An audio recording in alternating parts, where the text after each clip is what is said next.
Alright, listen up, because what I'm about to show you is going to blow your mind. One single annotation, that's it. One line that does it all. Imagine never having to write endless boilerplate code again. Doesn't that sound like magic? But wait, before you think this is just another boring coding tutorial, let me tell you something. Most developers completely misuse this, and it's costing them hours, literal hours every single week. Let me show you something that most developers don't want you to know. This, right here, is an endpoint. Looks innocent, right? But this little get mapping is so much more than it seems. It's not just a GET request, it's a gateway to your entire customer database. And when paired with that operation and at API responses, oh, it becomes unstoppable. Why does this matter? Because you're not just writing code, you're crafting experiences. See this? At operation, summary equals get all customers. Sounds simple, but it's powerful. It's not just documentation, it's communication. You're telling future developers exactly what's happening here.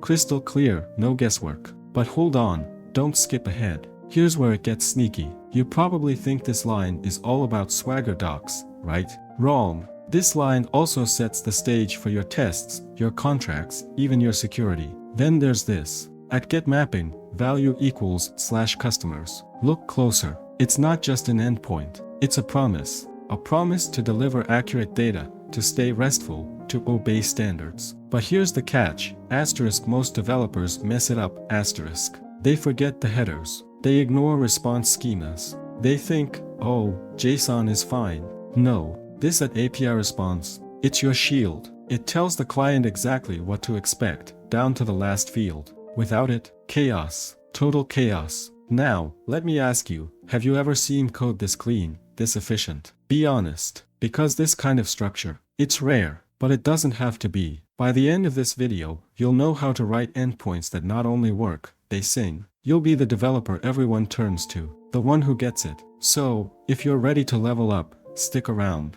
because what you're about to learn will change everything. Alright, so now we're stepping behind the curtain. This is where the real magic happens. The service layer, the unsung hero of clean architecture. Take a look at this at Cacheable. Cache names equals customers. Just one annotation, but it's doing so much heavy lifting. Why does it matter? Because it's not just about speed, it's about efficiency. With this, we're telling the application, hey, don't hit the database every time someone asks for customers. Cache it. Keep it ready. Let's pause for a second. Do you understand what's happening here? With just this line, you're potentially saving your app thousands of milliseconds on every single request. And over time, that's massive. It's the difference between a snappy application and one that frustrates users. But there's more. Look at this method find all by country. This is elegance in action. First, we query the repository. We're pulling all the customer records for a specific country. But then, the magic kicks in. A stream pipeline.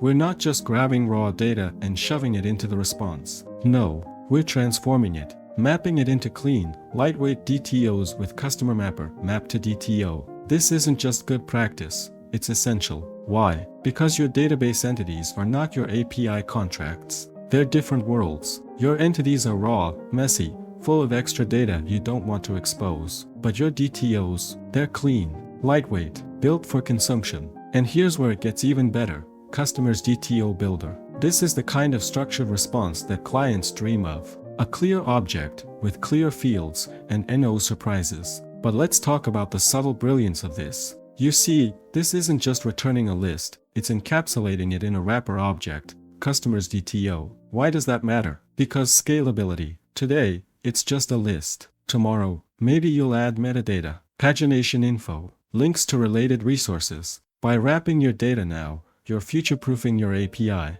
And let's not forget the overrides. That at override annotation, it's more than a formality, it's a contract. It says, this method belongs to an interface. It follows the rules. And that's what clean, maintainable code is all about, contracts, clarity, and confidence. Here's the takeaway, every line in this method has a purpose. Nothing is wasted. It's efficient. It's elegant. And it's the kind of code that makes you proud to call yourself a developer. But remember, this level of quality doesn't just happen. It's deliberate, intentional, and if you're ready to write service implementations like this, you're already ahead of the pack. Let's take a moment to really dive into the power of annotations. Because here's the thing, annotations are more than just decorations. they're instructions, declarations, and in the right hands, they're tools that make your code smarter, cleaner, and downright beautiful. Take it cacheable, for example. What's happening under the hood here is nothing short of magic. With this single annotation,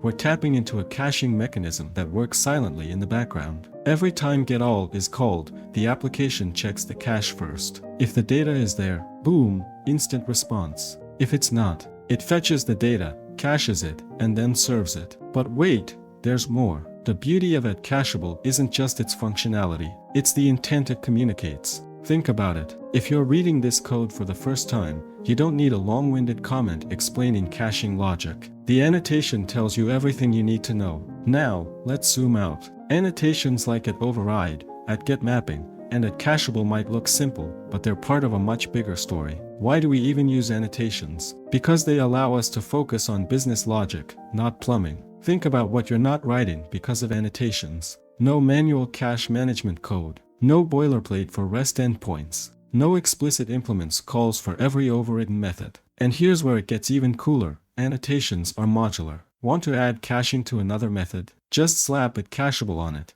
Need a different cache for another use case? Specify it with cache names equals another cache. You're building reusable, declarative, and scalable code. But here's the part most people miss. Annotations are also customizable. You don't just have to rely on what the framework gives you. You can build your own. Let me give you an example. Imagine you're tired of writing repetitive logging logic in all your methods. You could create an annotation like at log execution time, and with the right setup, it could automatically log how long every method takes to execute. One line of code in your method, and it works like magic. Annotations are also a bridge between your code and your framework. They tell Spring what to cache, how to map URLs to methods, which beans to wire together. But here's the thing, annotations can be dangerous if you misuse them. It's easy to sprinkle them everywhere without thinking, but every annotation has a cost. Like at cacheable, if you don't configure your cache properly, you could end up storing massive amounts of unnecessary data.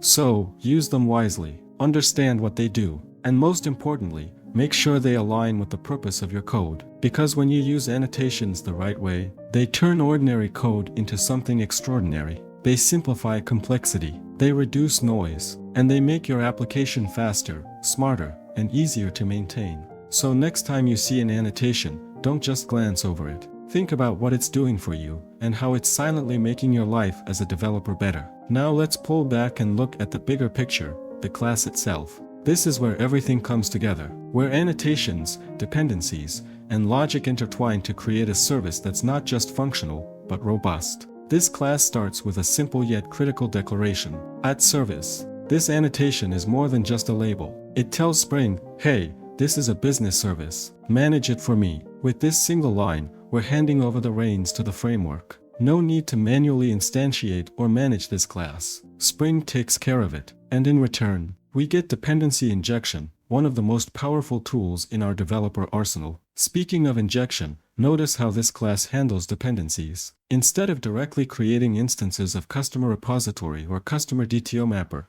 it uses the constructor-based injection pattern. Why does this matter? Because this pattern is a hallmark of testable and maintainable code. By passing dependencies through the constructor, we make it clear what this class needs to function. And for testing, we can easily mock or stub these dependencies. No surprises, no hidden dependencies. But here's where things get even more interesting. At cache config, this annotation sets the stage for global cache settings across the class. With cache names equals customer cache, we're declaring that every caching operation within this class will use a shared, consistent cache configuration. Why is that important? Because consistency matters. Without it, you could end up with fragmented caches, each with different lifetimes, eviction policies, or storage. With a cache config, you're telling the framework, this is how I want all my cache-related operations to behave. No exceptions. And let's not forget the constructor itself. It might seem simple, but the choice to manually instantiate customer DTO mapper is deliberate. It signals that this mapper is self-contained.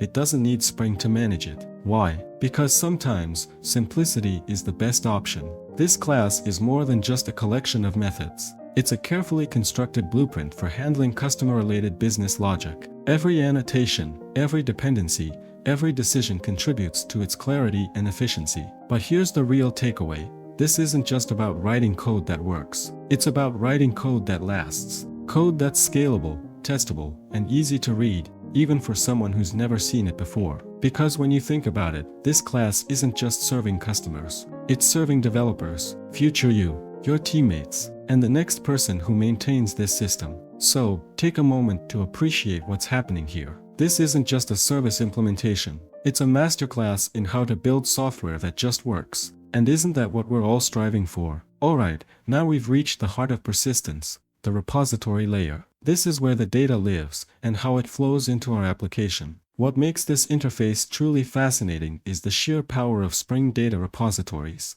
With just a few lines, just an interface declaration, we unlock a treasure chest of functionality. Let's start with the first annotation at repository REST resource. This one might look simple, but it's doing something incredible. It's exposing this repository as a RESTful resource. That's right, without writing a single line of controller code, you can have an entire API up and running. Think about that for a moment. The collection resource rel parameter defines the name of the resource, while path defines the endpoint. So, a request to /customer gives you instant access to the repository's data. No controllers, no endpoints, pure automation. But don't be fooled. This isn't just a shortcut. It's a gateway. A well-designed repository like this isn't just about CRUD operations. It's about flexibility, extendability, the ability to seamlessly connect your data layer with clients, developers, and external systems. Now, look at the interfaces being extended: JPA repository, paging and sorting repository,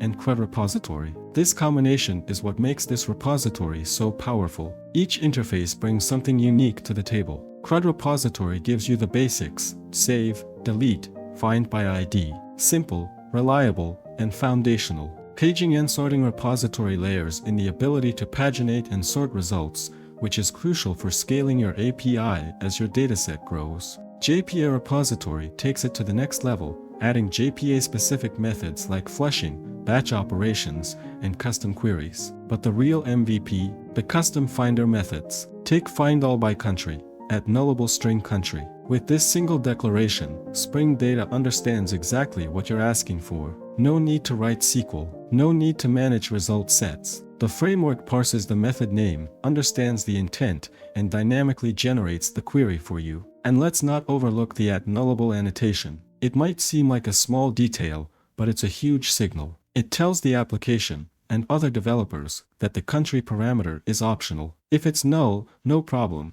The method still works, likely returning all customers regardless of their country. This kind of declarative programming is what makes Spring Data repositories so beautiful. You're not just defining how data is accessed. You're communicating intent. You're creating a contract between the repository and its consumers, with zero ambiguity. But here's the kicker. This isn't just about convenience. It's about maintainability. Instead of littering your codebase with custom queries and hard-to-read logic, you keep everything centralized, clean, and easy to extend. Need another finder method? Just declare it. Want to add custom behavior? Extend the repository with a new interface. The system is designed to grow with your application, not against it. So, next time you look at a repository like this, don't just see an interface. See a powerhouse, a tool that turns complex data operations into something effortless. That's the magic of Spring Data, and that's why it's a game changer. And now we've arrived at the core of it all, the customer entity. This is the blueprint, the essence of what a customer means in your application. Every field, every annotation, every detail here defines not just how data is stored, but how it's understood, managed, and retrieved. Let's break it down, starting with the annotations. The first one, @entity. This is the crown jewel of JPA. It transforms this plain Java class into a database table. Think of it as a contract with your persistence layer. Everything you see here, that's the schema. These fields, they're columns. But it doesn't stop there. Look at @ID. This single annotation declares the primary key, the unique identifier for every customer record. Paired with a generated value, strategy equals generation type.identity, it tells the database to auto-generate this value. No manual input, no duplicate keys. It's clean, efficient, and ensures that every customer is unique. Now, let's talk about @column. This annotation gives you control. It specifies the column name in the database, enforces uniqueness, and can even define constraints like length or nullability. Here, it's being used for clarity, to ensure the ID column is always unique. Moving beyond annotations, the fields themselves tell a story. Each one, name, contact name, address, city, postal code, country, is a snapshot of what defines a customer. This isn't just data, it's context. Why does this matter? Because a well-designed entity like this is more than a database table. It's a representation of your business domain. It's structured to answer questions like, who is the customer? Name, how do I reach them? Contact name, address, postal code, where are they located? City, country. But here's where the real magic happens, the annotations at the class level. At allargs constructor and at noargs constructor ensure you always have the flexibility to create this object however you need, with all fields, or none at all. At data is a powerhouse. It generates getters, setters, toString, equals, and hash code methods, saving you from writing boilerplate code. But more importantly, it ensures this class is fully equipped for modern Java practices like immutability and object comparison. At Builder takes it a step further. It transforms object creation into something elegant. Instead of juggling multiple constructors, you can use a fluent API to build customers piece by piece. Want to set just the name and country? No problem. The Builder handles it effortlessly. And let's not overlook the long ID. Why is it long? Because this choice isn't random. It's deliberate. It accounts for scalability. A long type can hold billions of unique IDs, ensuring your application can grow without running into database limitations. At its core, this class is more than code, it's design. Every annotation, every field, every choice here reflects a deep understanding of both the technical and business requirements. So, when you see a class like this, don't just see fields and annotations. See the thought process behind it. The decisions that make it not just functional, but elegant. This is what separates average code from truly great code. And now we come to the customer DTO, the data transfer object. This class plays a pivotal role in your application's architecture, acting as the bridge between the service layer and external consumers, like APIs or other systems. It's not just a copy of the entity, it's a distilled representation of what's important to share outside the core domain. Let's start with the purpose of a DTO. Why not just send the customer entity itself? Well, here's the thing. Your entity is tied to the database. It might contain sensitive or unnecessary fields, internal mappings, or logic specific to persistence. The DTO, on the other hand, is clean. It's focused purely on communication. Take a closer look at the annotations driving this class. At allargs constructor and at noargs constructor, these ensure you always have the flexibility to instantiate the object in multiple ways. Need a fully populated DTO for a detailed API response? Use the allargs constructor. Need an empty one to populate manually or in testing? The noargs constructor has you covered. At data, this annotation is a game changer for DTOs. It automatically generates all the getters, setters, and even utility methods like toString, equals, and hash code. Why is this important? Because DTOs are lightweight objects meant to be passed around, compared, and serialized. With that data, you eliminate the tedium of writing boilerplate code while ensuring your DTO behaves predictably. At Builder, now, this is where things get exciting. The Builder pattern is perfect for DTOs. It gives you a fluent and flexible way to create objects, especially when you're dealing with external inputs like API requests. Instead of relying on lengthy constructors or multiple setters, you can chain methods together in a way that's clear and expressive. Consider the fields themselves: ID, name, contact name, address, city, postal code, and country. They're not just placeholders, they're intentional. Each field is a carefully chosen piece of information that defines what the consumer needs to know about a customer. Notice something: there's no clutter here. No unnecessary database details like relationships or column constraints. The DTO is a pure abstraction. It represents only what's needed, nothing more. And let's talk about the immutability aspect. While at data generates setters for convenience, many developers use the Builder pattern here to create immutable DTOs. Why? Because immutability ensures that once the object is created, it can't be modified accidentally. This is especially important in distributed systems, where data consistency is key. The choice of a long for the ID field isn't arbitrary either. It matches the entity's primary key, ensuring seamless mapping and clarity when converting between the entity and the DTO. The rest of the fields are straightforward, clear and concise, designed to give the consumer exactly what they need to interact with the system. This DTO embodies best practices.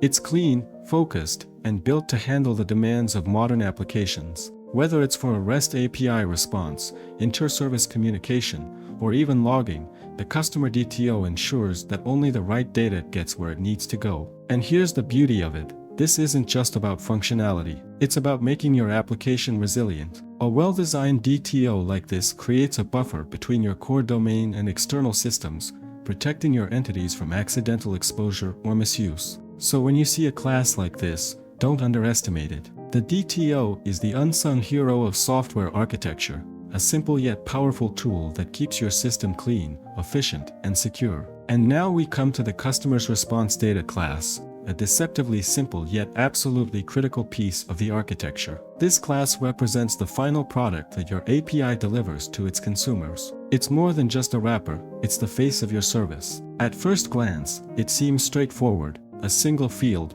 customers, holding a list of customer DTO. But simplicity here is intentional. This class is designed for clarity and purpose, ensuring that what the client receives is clean, well-structured, and easy to work with. Let's start with the annotations. As with the customer DTO, the combination of @all_args constructor and @no_args constructor ensures flexibility. Whether you need to create this response fully populated or empty, you have the tools to do it. This versatility is especially useful for testing, mocking, or constructing responses dynamically. @data is another powerhouse here. By automatically generating getters, setters, and utility methods like toString, equals, and hashcode, it eliminates boilerplate while keeping the class lightweight and ready to use. This is crucial for a class whose sole purpose is to transfer data quickly and reliably. And then we have @builder. This annotation is a subtle yet vital addition. Why? Because it allows you to construct responses in a fluent, readable manner. Imagine this: instead of manually setting a list of customers, you can use a builder pattern to chain methods and build the object step by step. It's clean, it's intuitive, and it reduces the likelihood of errors. Now let's talk about the customers field. Why encapsulate a list of customer DTO objects in its own class? Why not just return the list directly? The answer lies in scalability and flexibility. Today, this response contains only a list of customers. But tomorrow, you might need to add metadata, pagination details, links to related resources, or even status information. By wrapping the list in its own object, you're future-proofing your API. You're creating a structure that's ready to grow. And then there's the naming, customers. It's clear, it's descriptive. It leaves no ambiguity about what this field represents. This kind of naming isn't just good practice, it's a commitment to readability and maintainability. This class may be simple, but don't let that fool you. Its simplicity is a product of thoughtful design. It ensures that your API responses are consistent and intuitive, while giving you the flexibility to evolve as your application grows. In the grand scheme of things, customers' response data is more than just a data transfer object. It's a contract, a promise to the client that says, this is the format you can expect. This is the structure you can rely on. And in a world where APIs are the backbone of modern systems, that promise is everything. So, the next time you see a class like this, take a moment to appreciate its role. It's not just a container for data, it's a key player in creating APIs that are clean, reliable, and built to last. Now let's turn our attention to the customer's response mapper, a class that's small in size but monumental in its role. This is the bridge, the translator, the class that ensures your data transitions smoothly from the service layer to the response layer. The method inside, map to response, embodies the essence of separation of concerns. Think about it, the service layer's job is to gather and process data, while the response layer's job is to present that data in a way that external consumers can use. This mapper class ensures those responsibilities remain distinct. Why does this matter? Because without a mapper like this, you risk tightly coupling your service logic with your response format. And that's a dangerous path. It makes your code harder to test, harder to maintain, and far less flexible. By introducing this intermediary, you're creating a clear boundary between your internal and external systems. Now, look at what this method is doing. At its core, it's transformation. It's taking a customer's DTO, which represents the service's internal understanding of customer data, and turning it into a customer's response data, which is tailored for API consumers. This isn't just a simple data pass-through, it's a deliberate act of shaping the data. Notice how it accesses the getCustomers method from customer's DTO. This highlights an important principle. The mapper assumes that the customer's DTO is already clean and prepared. The mapper isn't doing heavy lifting, it's doing precision work. And let's not overlook the use of the builder pattern in customer's response data. This reinforces the idea of clarity and flexibility. By constructing the response through a builder, the code remains readable and extendable. If you ever need to add additional fields to the response, the mapper is ready to handle those changes without breaking the existing structure. Now think about the broader implications of having a dedicated mapper class. It makes testing easier. Why? Because it isolates the transformation logic. You can test the mapping independently from the service layer or the controller.